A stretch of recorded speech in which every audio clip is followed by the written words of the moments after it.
정도 있다가 만난 거겠죠. 제가 92년도에 데뷔했다면 깜짝 놀라는 분들이 많아요. 어떤 분은 제가 95년도에 그 KBS 금촌땡네 사람들로 데뷔를 한 줄 아시는 분이 많이 있어요. 많이 계시는데 사실은 92년도에 데뷔해서 지금 횟수로 11년 돼가네요. 말하고 보니 원로네요. 참. 그래서 제 나이를 참 헷갈려 하시는 분이 많은데 그냥 한 15 정도에 데뷔했겠거니 이렇게 생각을 하세요. 계산하지 마시고. 계산하면 갑갑해지니까. 맨 처음 개그맨이 됐을 때 뭐 다른 사람과 같았어요. 저 같은 경우는 또 다른 사람보다 못했던 게 그렇게 많이 개그맨을 소망했던 것도 아니고 그렇게 절실한 제 꿈도 아니었어요. 그저 남을 웃기는 작은 재주가 있었고 그리고 놀기를 좋아했고 그러다 보니 여차저차 방송국 리포팅을 하러 아르바이트로 다니다가 개그맨이 되었어요. 정말 운이 좋게 되었어요. 그때 SBS 공채 1기로 입사를 했는데 만만치 않은 경쟁률을 뚫고 운이 좋게 입사를 했어요. 저는 그것도 그렇게 고맙게 여기지 못했어요. 그냥 당연히 붙는 거고 당연히 뭐 나는 개그맨이 되고자 했으니까 된 거다라고만 당연하게 생각을 했어요. 그리고 나서 그때부터 뭐 수상소감 같은 거 연습하고 왜 사인 연습했어요. 보통 연예인들 사인 굉장히 자연스럽게 나온 것 같잖아요. 아니, 한 1년 정도 연습해요. 자연스럽게 나오기 위해서. 사인도 연습하고 뭐 인터뷰 같은 것도 멋있게 하는 법 연습하고. 근데 제가 생각했던 것만큼 그 출세와 성공이라는 게 빨리 와주질 않더라고요. 이 자리에도 연예인을 꿈꾸는 많은 분들이 계실 텐데 사실 완성된 모습들만 비춰지잖아요. 개그든 노래든 미완성인 부분은 여러분 앞에 비춰지질 않아요. 완성이 된 부분만 비춰지고 좋은 부분만 비춰지다 보니까 그냥 정말 운 좋게 어떤 기획사에 딱 픽업이 돼서 조금만 공 들이면 그리고 운때만 맞아준다면 이라고 혹시 쉽게 생각하실 수도 있을 것 같아요. 제가 요즘 봐도 좀 아무나 될 것 같다라는 생각이 가끔 들 때도 있거든요. 저도 그래서 입사를 했는데 현실은 만만치가 않더라고요. 저는 일단 뜰 준비부터 했는데 그 주에 이제 방방 뜰 준비하고 어떻게 이제 의상이나 뭐 코디네이터 매니저 뭐 이런 거 어떻게 계약을 할까 뭐 달려와 주겠지 나랑 계약하기 위해서 아무것도 없더라고요. 개그맨이 되고 나서 한 6개월 동안 자판기 앞에서 살았어요. 커피만 줄창 뽑았죠. 그래서 아마 웬만한 개그맨들 커피 취향은 제가 다 알고 있어요. 제일 싫은 선배가 블랙 타가지고 뜨거운 물 섞고 오라는 그런 선배들. 그렇게 커피 심부름만 6개월 하고 나서 이제 주어진 역할이 뭐 시체 3, 뭐 아줌마 1 이런 거. 보통 뭐 아가씨 1, 아가씨 2 하는 애도 있는데 저는 그때 상태가 아줌마 쪽으로 많이 이제 기울었기 때문에 가발이 더 친숙했죠. 그 파마머리 가발. 이제 그런 걸 쓰고 아줌마 2, 뭐 시체 3 이런 거 하면서 하루하루를 보내고 있는데 한 1년 정도 있으니까 고정적인 코너를 하나 주더라고요. 그래가지고 너 이거 해가지고 아이디어 짜가지고 해. 너무 들뜨죠. 그때 좀 약간 1년 동안의 방황과 좌절기가 있었다며 이때 좀 또 바짝 오기를 갖고 한번 이 기회에 한번 타보자 기류를. 그래서 또 바짝 아이디어 공들여서 하면 한 3주 하다 끝나요. 그렇게 만들었다 엎어지고 만들었다 엎어지고 심지어 내가 만들어서 낸 아이디어를 다른 사람이 도용해서 쓰는 그리고 그 사람이 막 잘 나가는 막 그런 상황까지 많이 겪다 보니까 이 생활에 회의가 먼저 오더라고요.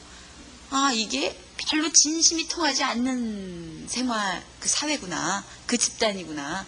내 마음이 진심인 것과는 아랑곳하지 않고 그냥 어떤 순간적인 그 기류나 이 사람 윗사람한테 어느 정도 잘 보이느냐에 따라서 좌지우지되는 거지 내 능력과 내 노력과는 별개구나라는 어떤 회의감이 오더라고요. 그래서 그때부터 뭐 좀 심하다 싶을 정도의 방황이 시작됐죠. 워낙 또 노는 걸 즐기다 보니까 거의 밤에 피는 장미라고나 할까요.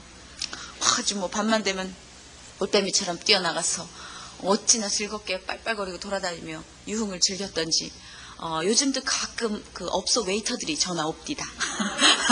전화 옵디다요. 그 생활을 청산한 줄 모르고 그게 이제 한 10년은 좀 못 됐군요. 8년 전이라고나 할까요. 그래서 뭐 거의 뭐 같이 뜻이 맞는 동지들하고 많이 어울려 다녔어요. 근데 그때 저희 집에 작은 변화가 일어나고 있었는데 저는 이제 눈치를 못 챘죠. 밖으로 놔두느라고 바빠서 뭐 집안에 신경을 못 썼어요. 근데 저희 어머니께서 굉장히 심한 불교신자였어요. 15년가량을 거의 뭐 산에서 사셨다 싶을 정도로. 그러니까 저희 오빠가 삼수를 했거든요. 그 저희 오빠 삼수해서 대학 가는 그 3년 동안 저희 집 그 일명 보살이라 일컫는 점쟁이한테 쏟아넣은 돈이 한 몇천만 원 된다고 그러더라고요. 그 1억에 가까운 돈을 쏟아 부었다고 그러더라고요. 저희 오빠를 위해서. 좀 살았었나 봐요. 1억이면. 그 당시 1억이면. 근데 하여튼 그렇게 행사가 많아요. 굿이 많고. 그 절에 가면 초 달고 등 다는 거 있대요. 그거 하나에 또 몇백만 원짜리 그것도 타시고. 각종 행사 이렇게 다니시고. 근데 저는 이제 그 고등학교 때부터 크리스찬 스쿨, 그러니까 미션 스쿨이니까 이렇게 성경책을 들고 다니잖아요. 그러니까 어머니께서 그걸 갖고 오면 너무 싫어하셨어요. 그래서 성경책을 덮어가지고 이렇게 문 밖에다 버려놓고 몇 번 그러셨어요. 그러니까 저는 어떤 하나님 나라에 대한 애착보다는 이게 교재니까 이게 저한테 학교에서 이거 없으면 맞거든요. 그래서 이걸 찾아오고 하루는 이렇게 이불 밑에다가 침대 밑에다 숨겨놓고 자고 그럴 정도였어요. 그러니까 저희 어머니가 그럴 정도로 정말 기독교하고는 정말 거리가 있으신 분이라고 생각을 했는데 저희 어머니가 갑자기 변하시기 시작하는 거예요. 교회를 보고 싶으시대요. 그래서 아니 어떻게 된 거야? 한 집에 두 종교 있으면 망한다며. 저희 어머니가 이상하게 그냥 그런 마음이 든다고 그러시면서 얘기를 하시는데 저희 어머니를 두고 한 5분, 한 6분 정도가 1년 동안을 중보기도를 하셨대요. 저는 그때 중보기도를 중복기도로 알았어요. 기도를 계속 중복을 하면 중복기도가 되는구나. 중복기도면 심하게 기도한 거네, 겹으로. 그랬더니 그게 아니라 남을 위해서 기도를 한다고 하는 거라고 그러더라고요.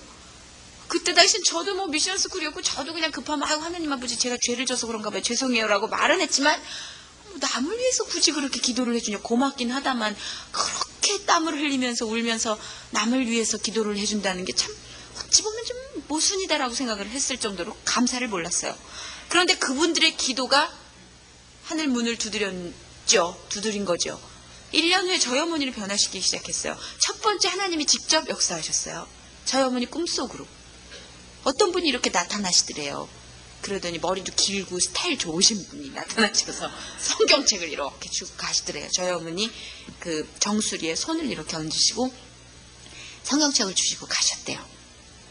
저희 어머니는 그때도 그 꿈 꾸시고 꿈자리 뒤숭숭하다고 절에 가셨던 분이에요. 근데 그러고 나서 한 달 정도가 흘렀는데 저희 어머니가 그런 말씀을 하셔서 저는 참 뜬금없다. 교회에 나가볼까? 그때는 그러셨어요. 교회에나 나가볼까?